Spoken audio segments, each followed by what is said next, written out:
night. Just hammering away. Scored the historic go-ahead goal for most goals in a season on his 10th shot.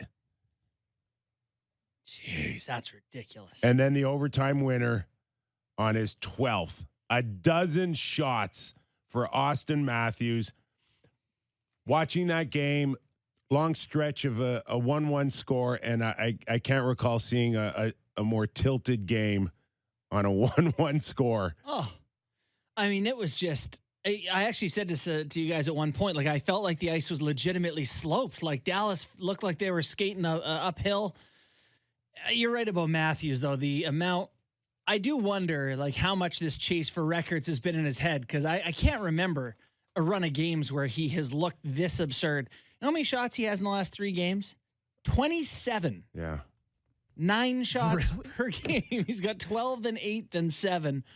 I don't know, but I'm just asking you guys about his shots last night. None of them seemed out of context of the game or of his usual play. No, he's just hyper zoned in. The puck is on; it's following him around the entire game. There wasn't a sense of jamming a square peg in a round hole. No, he's just. It was not that. It was just. It felt natural. It didn't seem like it took the Leafs out of their game plan or it affected anyone else around him negatively. Mm-hmm. It just, to Sam's point, felt very natural, which is a great sign. It is. And, obviously, the way he's working with Marner and Marner's ability to find him. I mean, Matthews even found Marner a couple of times. Like, it just looks like every time they're on the ice that the other team is hanging. You know what it reminds me of? When Mike Tyson, if you ever watched Mike Tyson's first 10 or 15 fights, I think you can watch his first 20 fights in a 30-minute show. Like they were over in 90 seconds. It's a real thing. I remember watching a 30-minute thing, and it was like Mike Tyson's first 20 fights. And people are like, they know they're about to get their ass handed to them, so they're backpedaling the whole time. That's the other team when Matthews and Marner are on the ice right now. Like, they're just retreating into a shell, panicking. The way that Tiger used to beat guys without having to beat them, and they beat themselves. That's how defenses look against Matthews Marner right now. They are reeling. They know these guys are coming and just waiting for the inevitable. As far as what he's going through right now, it's got to be a real consistent feel for any athlete in history chasing anything. Gretz must have felt the same way when he's chasing his. Well, it's constantly on the brain. But the key is, I guess, to look like it's not bigger than the team. And that's not necessarily an easy thing to do, but yeah. I really liked last night's game for that reason. Yeah. And that's what the Stars have to go through. Tennis, Federer chasing grand slams, whatever the case is. That's always going to be there for these athletes. Right. But in this particular case, how do you do it and not affect the team? Yeah. Well, let me ask you, in junior, how many goals did you score the one year? Yeah, I scored 62, and I was chasing Bob LaForest's record, I think, of 59. And how aware were you of the 60 marker, of the 59 total? Yes. As you went down the stretch? 100%. Yeah. 100%. And so was my centerman at the time, Rob Degagne, and the rest of the team. But I wasn't one to overhandle the puck. The big joke with my coach, the late Bert Templeton, was, don't give Nick the puck until he's in front of the net. Shoot it. Until he's in front of the net. Yeah. Whereas you got a different feel because Matthews is such a great stick handler. And again, I mean, did you watch him undress Radulov about 3 feet into the blue line last night? The hands Yeah, he took the pass behind him and kind of pulled it to the And that wasn't me. So listen, I wanted that record more than anything. It came out of. Was your team good at the time? Yeah, we were a top team in our division. It was a record that was a franchise record, I believe, out of Niagara Falls. So we had moved up to North Bay, right?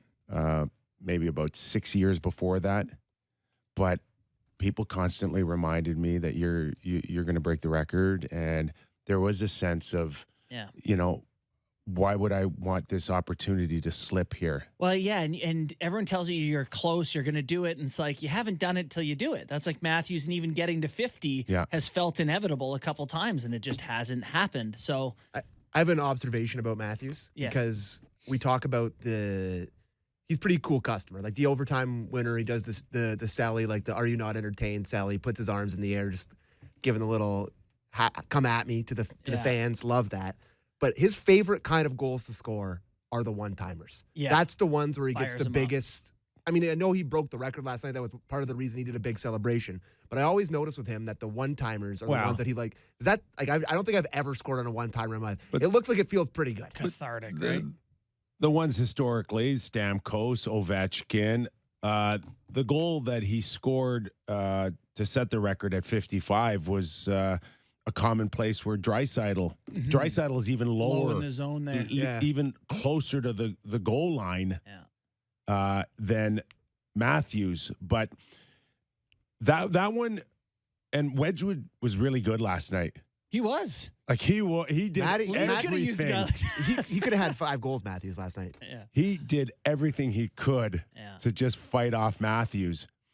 And it's not like he knows, it's not like he doesn't know it's coming. Oh, yeah. Right? And it was Gio who sent a beautiful pass just on the inside of his I love wearing foot. 55. He sets up 55. Pillowy. I love that. Right? Pillowy. And you know what? Morgan Riley waits for an extra second before he gives it back. He does.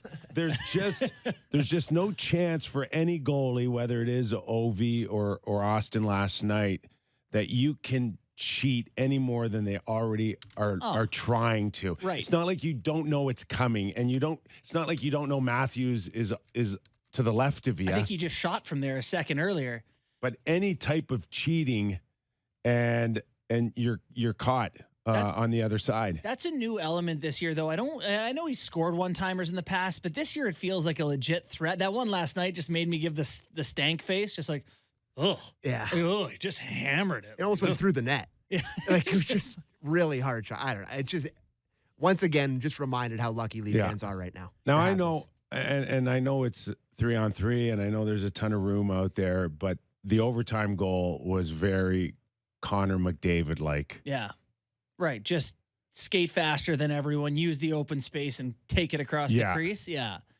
Take a look at Sagan backpedaling, and he's like, "Oh yeah, I'm gonna dust this guy." And Sagan was dusted. He had no idea what to do. He hacked at him. Sagan was awful. Yeah, that's where you just chop. Yeah. He tried to chop. But chop. Matthews is too fast and strong at that point. He's got a full head of steam. Like I don't think Matthews does not fall down anymore. He has learned. Colby Armstrong was texting Kyper and I last night. He excluded you because he doesn't like you. That's fine. But he was texting us last night just saying Matthews has learned how big he is. Yeah. Like he has figured out oh, I'm just a larger animal.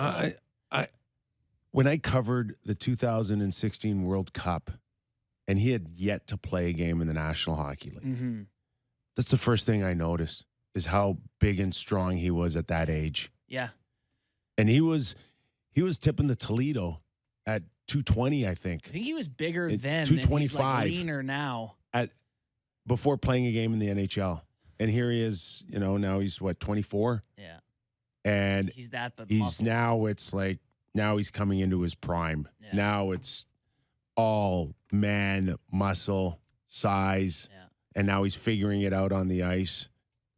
And in many ways, like a McDavid, he can be unstoppable at moments. In the 2016 Leafs development camp, Matthews and Marner were there, and I was